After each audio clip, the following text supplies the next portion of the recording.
Hello everyone, this is Teacher L. For today, we're going to convert decimal to a percent using a manual calculation.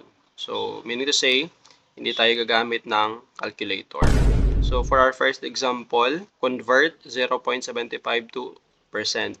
So, pag mag-convert naman tayo ng decimal to percent, we just move this decimal to the right 2 times.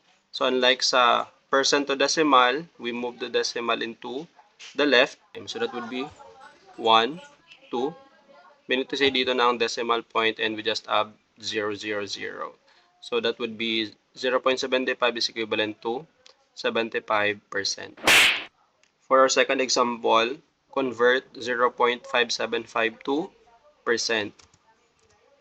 Ang decimal point, i-move lang natin ng 2 times to the right. So that would be 1, 2. Dito na ang ating decimal point. So that would be 57.5. So this is our answer. Next, we have convert 1.45082 percent.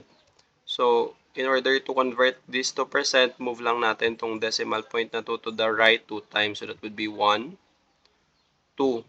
Meaning dito na ang ating decimal point. So that is in percent now. So that would be 145.08%.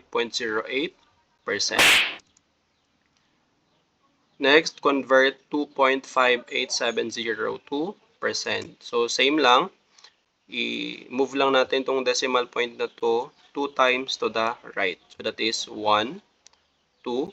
So meaning dito ng ating decimal point. So that would be 258.70%.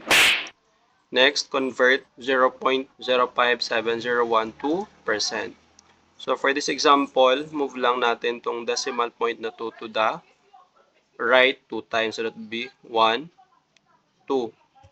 So meaning to say, this decimal is equivalent to 5.071. So itong 0 na to, hindi na natin isasali. So that would be our answer, 5.701. For our last example, we have convert 3.08952 to percent. So same lang din, i-move lang natin tong decimal point na 2 to the right 2 times. So that would be 1, 2.